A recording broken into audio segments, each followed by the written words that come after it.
Okay, so fix the aluminium LED spotlight, this one here, that had not broken off, but it had come apart, so we reattached it. The ones on the roof, one snapped off, one came out. They are now buried somewhere in the park where we take it to have a rip. They'll just have to be disconnected until we can replace them at some point. And I've taken off the pull starter, which, as you can see, there's a lot of dirt and debris in there, which we'll have to clean, which I'm about to do now. Where is the pull starter? Ah, here we go. So that needs a clean. As you can see, that's also dirty. So we gotta get this wiped down, cleaned up, and then other parts need to be inspected and then cleaned, wiped, dried, and lubed.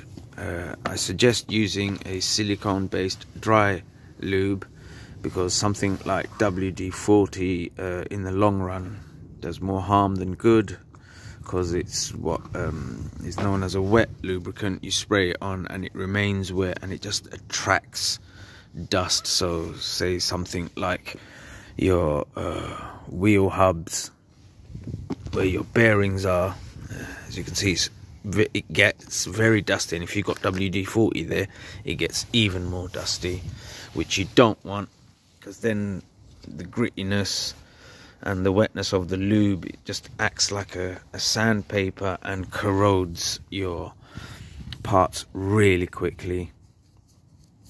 So avoid using a hose pipe. A pressure washer will just push water into all of the parts where you don't want water to ingress, so avoid that too. If you have used one, just pay particular attention to all the nooks and crannies to make sure you've gotten it thoroughly dried, and then use the lube that you need to use. Pay attention to the shocks. These need taken apart periodically and inspecting. Same with your diffs. I've taken apart this to have a look at the spur and pinion gear. This needs an upgrade. Don't like this plasticness, not really a fan of that. And as you can see, it's very dusty and dirty, so we're just in the process of giving it a thorough clean and service before we put it away, because we're planning to get a couple of new 1/5 scale RCs.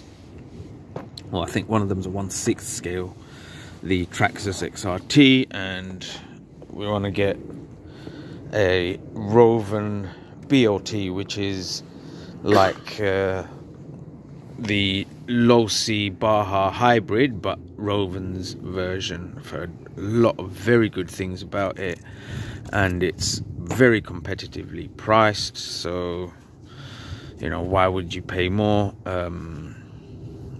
to get something that you can get made by somebody like Rovan at a fraction of the cost? So the money that you save, you can use it to upgrade any parts that you think are weaker than the ones on the more expensive buggies. So gonna be getting that. Traxxas, yes, it's expensive with the batteries and charger. You're talking £1,500 easily, but when you do break it, it's not a question of if you're gonna bash it like the way me and Aaron bash it. Well, it's more me, I'm the extreme basher. My son drives a lot more carefully than I do. Everything that's ever been broken on this has been done by me. In fact, he's not even scratched the buggy once. It's always been me that's broken these, broken the chassis, the lights. Yes, it's always been me. I put my hands up to that.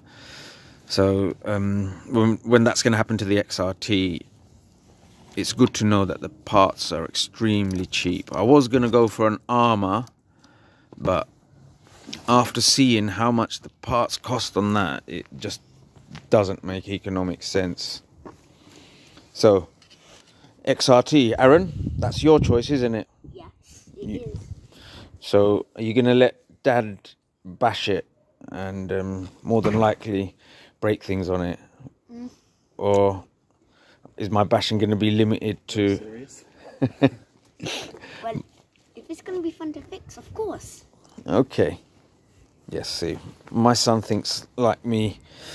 He likes the fixing part of it.